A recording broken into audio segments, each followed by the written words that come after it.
They said he was washed. They tried to disrespect him. 3 different teams used him as their scapegoat. And yet here he is, still battling, still playing with the most heart in the NBA, the most passion in the NBA, and winning the Denver Nuggets playoff games down the stretch. I mean, Westbrook might be one of the most hated, most disrespected, most unappreciated players in the history of the NBA. There have been 3 players to ever record a triple-double for an entire season. Nikola Jokic, who did it this year. You have Oscar Robertson, who did it back in the 70s. And then Russell Westbrook, who did it 4 times. And you saw what he was doing last night. Getting big-time offensive rebounds. He had 4 offensive rebounds in the game yesterday. 2 of them were in overtime, and 2 of them were in the fourth quarter. Big-time plays down the stretch. Now, yes, he did make a couple questionable moves, but the question with Westbrook is now, it's not what he can or can't do, it's what he will do. And what he did last night was, well, to put it simply, very impressive. Getting clutch rebounds down the stretch. He finished with 15 points to go with 8 boards, 4 of which were offensive, like we said, 3 assists, 2 steals in 35 minutes. And on the year, he's having a pretty good season, averaging 13.3 points per game, about 6.1 rebounds, 5 assists, 1.4 steals in 28 minutes. And he's doing that on 45% shooting from the field and 32% from 3 on 4 attempts. So he's having, for a guy on a minimum contract, a fantastic season.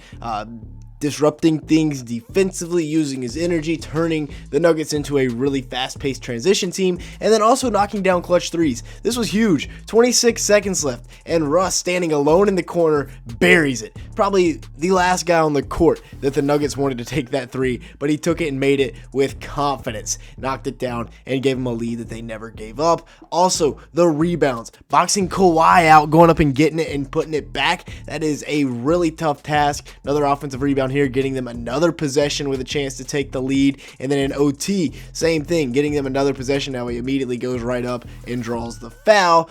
This time he gets another possession and then immediately gives it back to the other team because Kawhi would go on to steal that from Aaron Gordon. Then a really smart cut. He's just kind of posted up in the center of the paint here because Harden has to guard 2, either give up the 3 to Aaron Gordon or the layup to Russ. He chooses to give up the 3 to Aaron Gordon because Russ cuts right in front of his face for the slam. That's a very high percentage shot for Russell Westbrook. And then cutting right into the center of the paint, gets the pass and lays it in because once again, all the Clippers defenders are tied down and the shot fake from Jokic gets Norman Powell hooked and believing it's a shot. Speaking of the Joker, he was pretty solid last night to say the least. Almost had yet another 30-point triple-double, knocking down threes, which is something that he decided he wanted to be good at this year, so he became the best in the league at it. Then finding Christian Brown on the cut, he's averaging close to 30 points per game to go with about 10 assists and 13 rebounds with 1.8 steals in 37 minutes per game. Now, Zubac was supposed to be a pretty tough matchup for him, and for the most part, Zubac was pretty good against him the other night,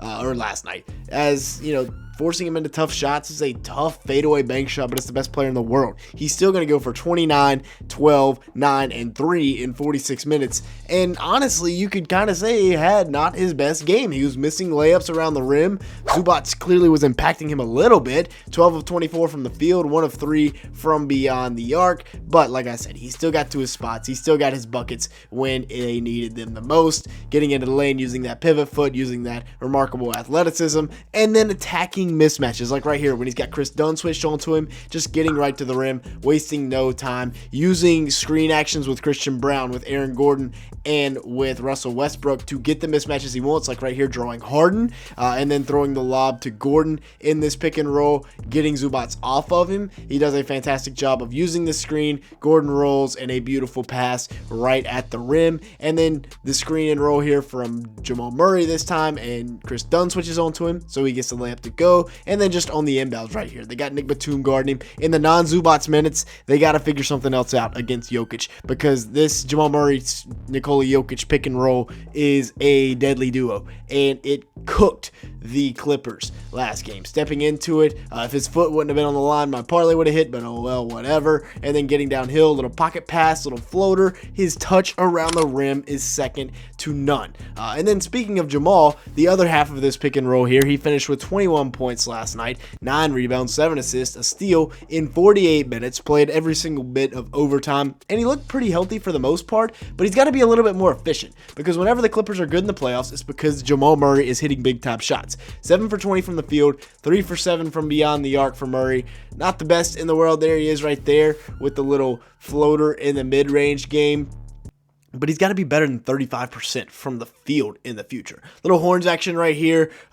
Westbrook slips it, and then you get Jamal Murray one-on-one with Harden, and Harden does his signature Olay defense like he's from Spain. Little flare screen here. Derrick Jones Jr., not sure what that was. And then just a little swipe from Harden, and he gets it to go. This is a big shot. In the clutch here, 7 minutes left. 3-point game, first round of the playoffs, knocks it down. Brings it to a tie ball game, and then right here brings them to within 1 with 5 minutes left. A couple of big threes off the pick and roll here from the Joker because so much attention is paid to the Joker, and then he finally just gets down low and gives the Nuggets the lead. With that being said, if you've made it this far into the video, make sure to hit the like button, leave me a comment down below, and hit that subscribe button. Obviously, you're enjoying something. As you can see here, a large majority of the people that watch these videos are not subscribed to the channel. Also, go ahead and check out Backyard Betting as well. We're up to about 40 subscribers over there, getting up there in the world. And then let's talk about Aaron Gordon, who had a very underrated game yesterday, in my opinion, because everybody's going to talk about Jokic and Westbrook, but Gordon finished with 25 points, had 8 rebounds, an assist, and 2 steals in 47 minutes. And yes, that's a lot of PT, but it was very valuable PT, every single bit of it, for Aaron Gordon. On the year, he's not, this 25 point per game score. He's kind of in the shadow of the other guys on the Nuggets, averaging about 15 points, 8.5 rebounds, and 3.2 steals in 28 minutes. But last night, he was very aggressive, hunting out mismatches, making high IQ slips like right here, where it's just supposed to be a simple flex action with a down screen for Jamal Murray to knock down a 3-ball. Batum goes, and so does Aaron Gordon, except he's going right to the rim. And then right here, if he's hitting big threes very confidently with 4 minutes left in playoff games, that is a huge step for him in his career. And then the first play of overtime, getting right downhill and doing a chin up on the rim. Little layup here. This was a bad pass from Westbrook, but he gets it and pushes it out to a 3-point game. And then finally, we have to have a discussion, a discourse, if you will, about Michael Porter Jr., who's making $35 million per year to not close out games in the playoffs. Interesting. I don't know if this was an Adelman decision or what, but 18.2 points per game, 7 rebounds, 2 assists in 34 minutes, and he played 25 minutes last night.